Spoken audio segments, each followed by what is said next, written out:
Hey everybody, what's up? Welcome to Young Composer Reacts to Muse Stockholm Syndrome live Glastonbury 2004. I was just watching this one as a leisure thing this morning and I realized it was 9 minutes, but the song is like 4 or 5 minutes, so I'm really curious as to why that could be. I want to know what they do. My last video was a bit of a doozy, so let's try to fix that and have some fun with something that I'm pretty sure I will like. And I've seen the first couple minutes. Let's go.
Wow. Okay. Yeah. I mean, yeah. It's Muse, baby. It's old Muse. It's ragey Muse. It's raging Muse. It's furious Muse.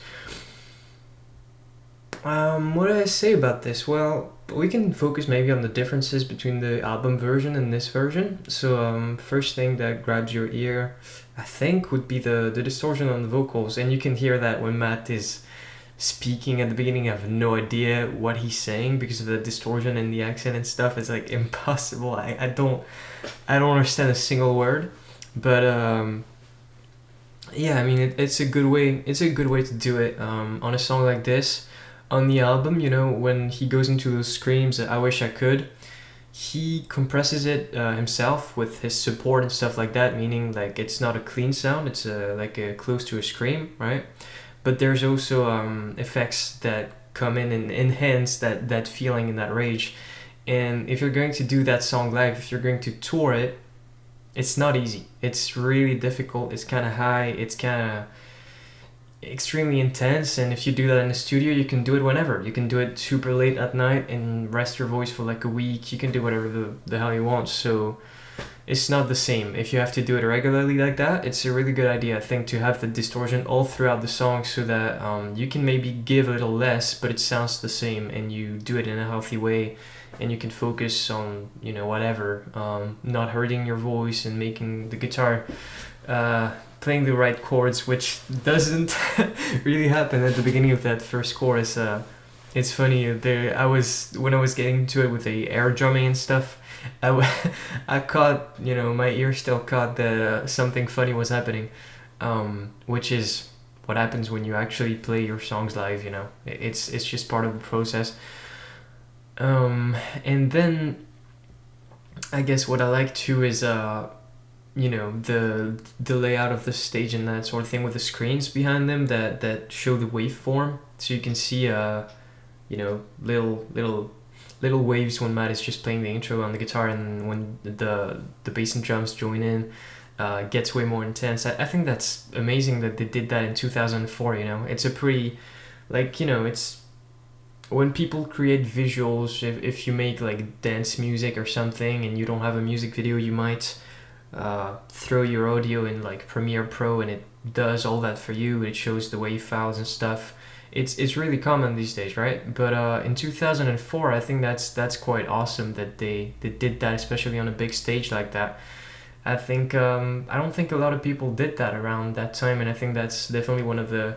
It's not revolutionary and like you're just seeing like the wave file from the audio system and stuff, but it's fun, you know. I like seeing that sort of thing, and I think people definitely did. I think that's what made Muse such a good live act early on. You know, they had the rage at the beginning, like 99, 2000, and that sort of thing, when they played like small festivals and clubs. There were no visuals really. They were just like a rock band, but yeah, once you get the money and the freedom to do what you want, you can really come up with some amazingly entertaining stuff, I guess.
Thank you, Glastonbury. You've been fucking amazing. Cheers. Take care.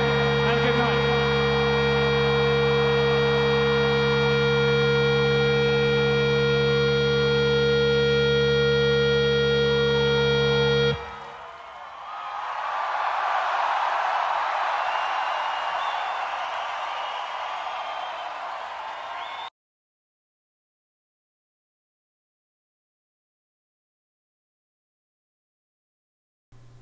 Yeah. That makes me a little bit sad. Oh man, I wish I could do stuff like that. That's one way to end a concert, isn't it? Alright, so let's rewind it back. You know, we're gonna get into the whole outro thing, but I want to highlight what makes the rest of the song, like the actual song, so good. I think to me, one really important part of the song is the contrast movement where one part is moving up, one part is moving down, and that happens both with the guitars and the voice. Different vocals, different harmonies on the song, right? So even on the chorus, the melody wouldn't really work what Matt is singing, you know, if Chris wasn't singing what he's singing at the same time. And that's so great that they have two guys that can sing in the band, because when you shape a song like that in studio, I think, you know, you don't necessarily think of how you're going to perform it, and then it can be quite disappointing when it's time to go on tour and you're like, oh, this doesn't really ring the same when we're just like rehearsing it and playing it live. It's not the same as the studio thing. It doesn't have the same knack, but here it kind of really does, doesn't it? Also, you know what I said about the saturation distortion on the voice. I mean, he's still screaming, to be honest. Like, he's still screaming those I wish I could. And even the first one, I wanted to talk about it. The first one sounds like he's dying. It sounds demonic. It sounds insane. It sounds like he's like giving his soul away singing it. And he actually sings all the other ones with the same sort of intensity. I mean, you can see him reaching for that bottle of water at the end. He definitely needs that. That is crazy singing. That is great. Boom, it's me. I made an edit. Yeah, the next stuff we can talk about is the ending, of course. And we have a bit of everything in there. We have I mean... I did stuff like that. I tried to do stuff like that in high school. It didn't work so well. You know, you have Matt taking one of his cabinets and just bringing it over to his pedal board and slamming it on the ground, stomping on it, sitting on top of it, standing on top of it, and playing to get that crazy feedback sound. And he even like grabs the mic and tries to get even more of the feedback with it. And somehow he doesn't shock himself and die. Somehow the whole thing still works. Cables don't get pulled off. I don't know how that works. I don't know if there were other cabs or something. I haven't paid attention. I mean, probably, right? It's just so dumb. It's ridiculous. I mean, yeah, right? Because he pulled the cab, but the mic probably stayed in place. I don't know. I haven't paid enough attention, but yeah, I mean, it's just a bunch of crazy stuff. It took me a while to figure out what was actually happening in the crowd. Chris goes into the crowd to play over his head and stuff. The security did not like that, I think. I mean, it's just absolutely crazy. It's a bananas performance, and then they play Psycho. It's funny because I think being in the audience in that concert would have been like sensory overload. Like, this was a lot for me to take in. I was like, you know, it's just a lot, man. The sound is so much, and the song is so good, the performance is so good that I would be like losing my mind were I in this crowd. And watching it later, it's even crazier because of the whole, you know, Psycho thing, where they actually made that into a song that became a massive hit, and I heard it on the radio growing up and stuff like that. So now it's like, oh, they did that in 2004. That's fun, you know, that's cool. Yeah, I mean, that's basically Muse meets Nirvana,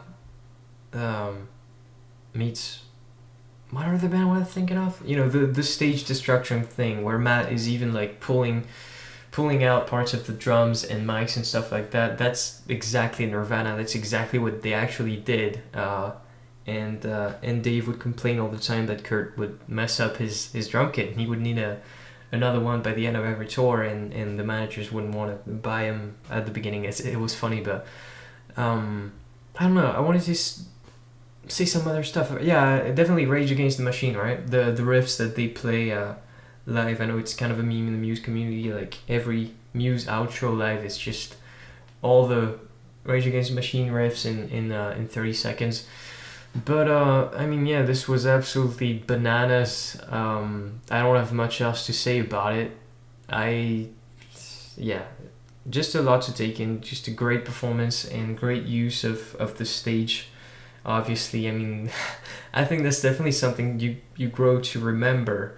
And I don't see Muse doing that kind of stuff today. I mean, they've definitely done enough. I think Matt has the Guinness record of most guitars broken on tour, which is kind of fake because he just like would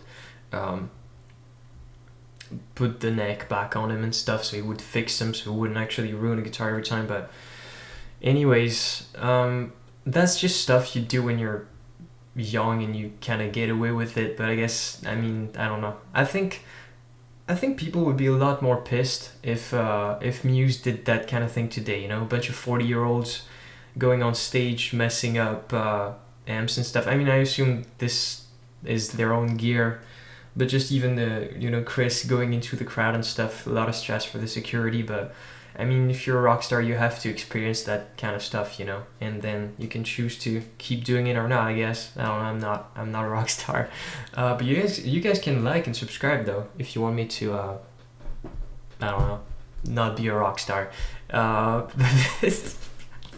See you later.